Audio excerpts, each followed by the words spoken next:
just a little bit of new knowledge around analysis of running records. So if you don't already have this book, which I bet not many of you do, hold on, let me grab it. Miscue Analysis Made Easy by Sandra Wild, Building on Student Strengths. You can see it's a really thin book, not a heavy read, but this is a godsend for teachers who have been trained in running records and knowing how to analyze miscues and view them from not a deficit lens, but a lens of, oh, these are the strengths that the student is showing. Buy this book. I don't require it for this class, but I'm starting to think maybe I should require it for next semester's class because it really does walk you through multiple ways of recording what readers do, that errors aren't bad, what's next for this reader. It's fabulous.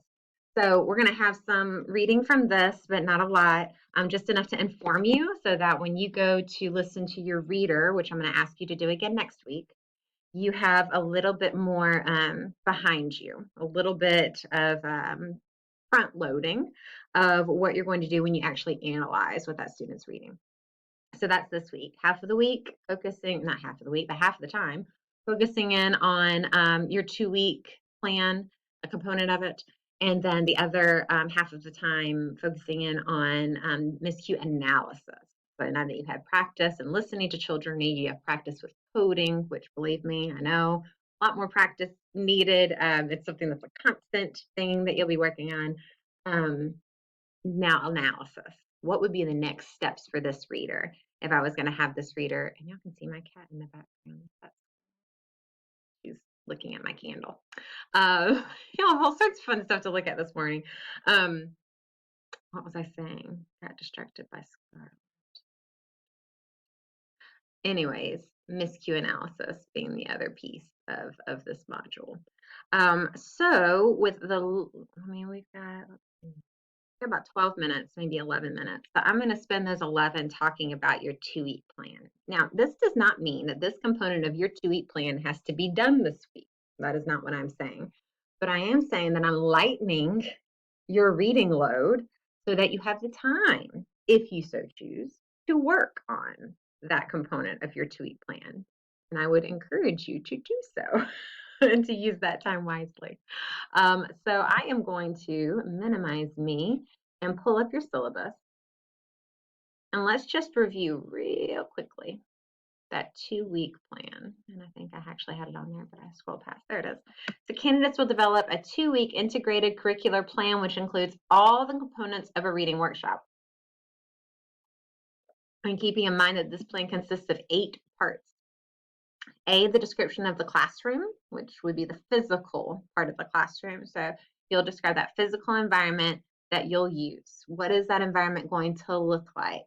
What kind of resources are you going to actually have in there? And it says a diagram would be helpful. And I've seen different kinds of ways. Some people have actually taken like a piece of paper and just drawn it out, which is what I did as a beginning teacher of, what I wanted it to look like. Other, tech savvy students have taken a Google drawing and used the shapes in there to create, like a diagram. But for those of you who aren't, that minded around that way, you could just make it a description in words. That is perfectly fine. So just to reassure you, just because it says a diagram would be helpful doesn't mean that you have to have it. This is something that's help you, not me. I don't know if I've made that clear in this part of this 2-week plan is not something that, yes, I want to see it, but this is something that I want to be helpful to you. So if you are not a diagram person and it would not be helpful to you, then do not include one. Just do it if it would be helpful to you. So we're going to scroll down because that's the first component to the rubric. And I know these rubrics probably seemed really overwhelming in the beginning, and they might still seem overwhelming, but they really are supposed to be there to help you, so that you can see what's expected and you can see how what I'm asking you to do is connected to the expectations for this class. So we are going to, here it is. So 5.1, candidates design the physical environment to optimize students' use of traditional, digital, and online resources in reading and writing instruction. So this is that, highlight this as component A. Yeah, this is what we're looking for. So for full points, you've clearly and deeply thought through how to create instructional areas, which provide easy access to books and other instructional materials for a variety of individual, small group, and whole class activities. So sit and think on that for just a moment.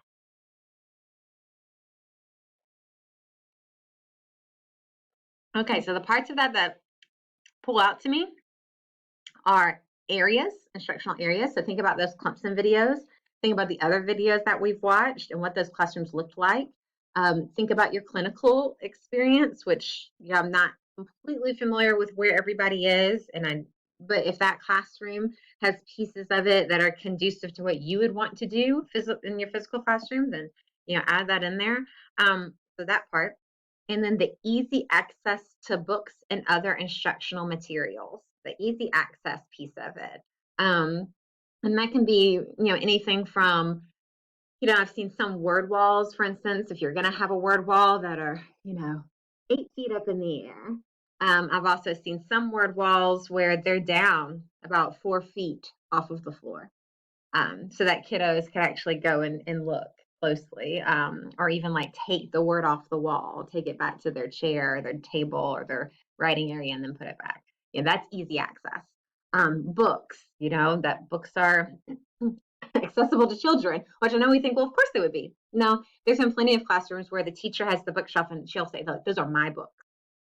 I'll get them out for you, when I'm ready. So there is a difference in easy access to books and a more teacher-centered kind of design. And then the other part that sticks out to me is the individual, small group, and whole class activities. What that's harkening back to is the idea of reading workshop. So keeping in mind, like mini lesson, that's your whole class activity, right? That's where everybody's together on the carpet, or I've seen other ways of doing it where students are still at tables and they're getting their mini lesson. Maybe a shared reading experience, so that your physical design provides that space for that. And then the small group.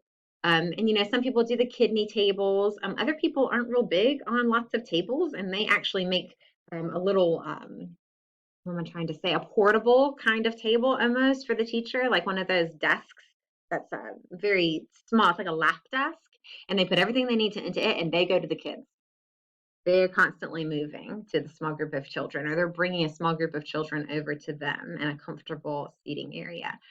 So again, a lot of different ways. The sky is the limit with this. Even if you haven't seen what you think you might want in your classroom, go ahead and put it in there anyways. I mean, we've learned from this school year that anything is possible. So yeah, just really let your mind and your imagination run wild when we're talking about the physical environment, just keeping in mind these pieces. And then even individual, like how is your physical classroom set up so that kids have some space to go somewhere on their own and read quietly, or write on their own. So think about that. And then there are clear and extensive provisions for modifications to accommodate students' changing needs. That's really just a very fancy way of saying that whatever your physical environment is, it can be adjusted. And you've put those adjustments within your physical description.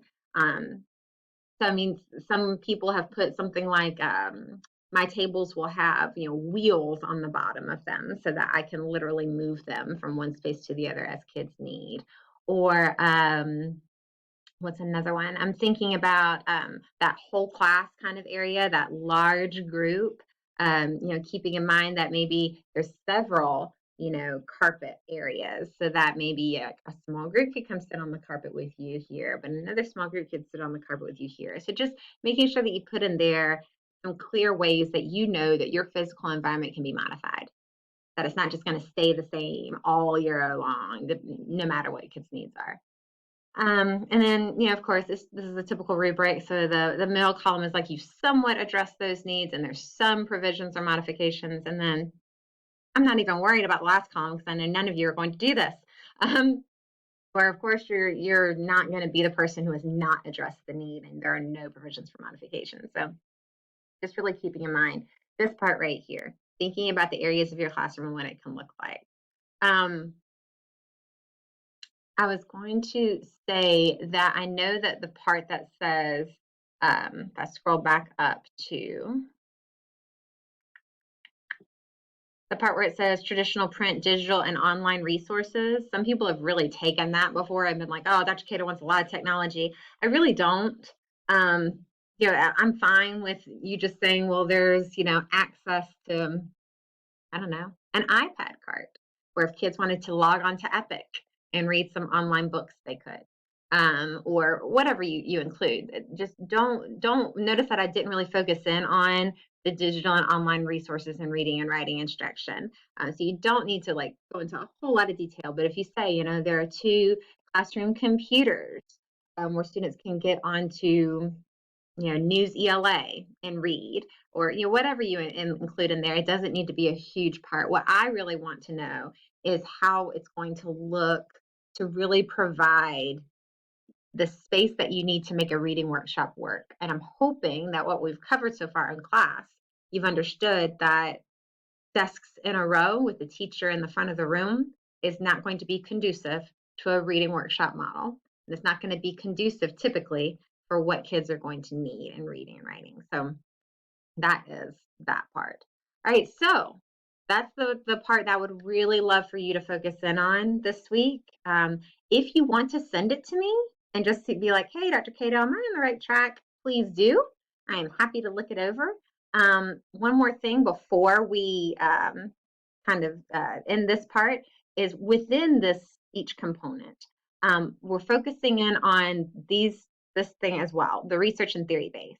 So for all sections, even for section A, you're going to use readings from class to support your plans.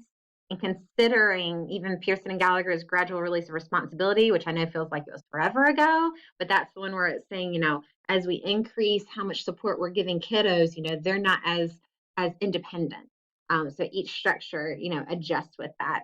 But think about, as you're thinking about your description of your classroom, the physical piece, what pieces of research, what theory have we read that you can then put into that and support what you're saying. So if someone were to come into you and say, why exactly is your classroom set up like this physically? You can say, well, it's not just my, preference, even though it is, it's based on research, because that's what's really going to drive it home. I am going to include in Canvas an APA little module slideshow. I'm not really sure how many of you are familiar with APA. And if you're not, you're about to be. So it's a way of writing. It's a way of formatting. I'll include that within, I think I'll put that within this module, and I'll title it APA. And again, it's just a way of citing, making sure that people get the credit they need for what they've done. So again, email me with any questions, and I'll do another video on MISCU analysis. See y'all soon.